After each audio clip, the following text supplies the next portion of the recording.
High. Hello. কলেজে নতুন? আমাকে কিন্তু সবাই কলেজের নাম্বার 1 হিরো বলে। তুমি যদি কোনো প্রবলেম ফেস করো সোজা আমাকে জানাবা, সব প্রবলেম সলভ করে দিব। ও তাই? আগে নিজের প্রবলেম সলভ কর। মানে কি বলতে চাচ্ছ তুমি? তোমার প্যান্ট ছিঁড়ে গেছে স্যারের পিটানি। ইস, এত সুন্দর মেয়ে, এত সুন্দর মেয়ে তো আমি কখনো দেখি নাই। কত স্কুল চেঞ্জ করলাম, কলেজ চেঞ্জ করলাম, বাট সব জায়গায় ছেলেদের সেম ক্যারেক্টার। ছেলেরা তো নতুন মেয়ে দেখলেই রোমিও হয়ে যায়। এই দেখ দেখ, আমার দিকে তাকাইছে। আমি একটা কথা বলে আসি, দাঁড়া।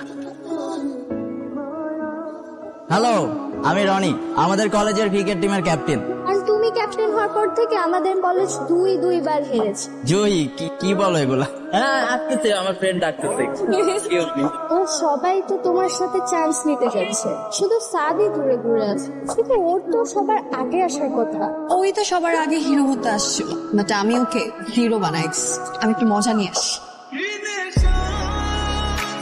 Hello mister zero. দেখো, উইক পয়েন্টে টোকা দিবা না। ওকে ওকে। প্যান্ট কি নতুন নাকি সেলাই করে পড়েছে?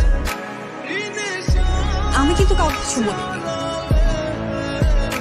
কি ব্যাপার, সাদ তোমার দিকে তাকিয়ে এমন রোমে রোমে ভাব নিচ্ছে কেন?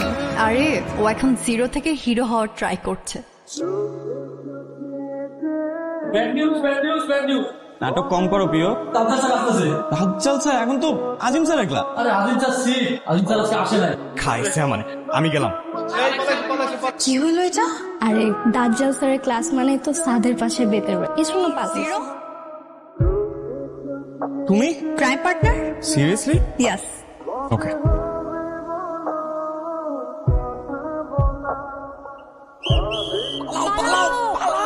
কালকে আমাকে একটু টাইম দিবা? কাল তো ফ্রাইডে। কাল আমি ফ্রাই হতে যাচ্ছি, সো প্লিজ। ফ্রাই হচ্ছে মানে? আরে বাবা, আমার ফ্রাই হওয়ার স্টোরিটাই তো কালকে ফ্রাইডে তো তোমাকে বলতে চাই। ওকে। যদি মিথ্যা বলবো না, আমি এখন পর্যন্ত অনেক মেয়ের সাথে ফাজলামো করেছি, কিন্তু কখনো কোনো মেয়েকে প্রপোজ করি। আজকে ফার্স্ট টাইম আমি একজনকে প্রপোজ করতে চাই। আর যাকে প্রপোজ করতে চাই সে এমন একটি মেয়ে যে প্রথম পরিচয়ে আমাকে জিরো বানিয়ে দিয়েছে। আমাকে আর জিরো বানিয়ে রেখো না প্লিজ, এবার হিরো বানিয়ে দাও। আমাকে জীবনে অনেক ছেলে প্রপোজ করছে, বাট আমি কখনোই কাউকে অ্যাকসেপ্ট করি। তোমাকেও অ্যাকসেপ্ট করবো না।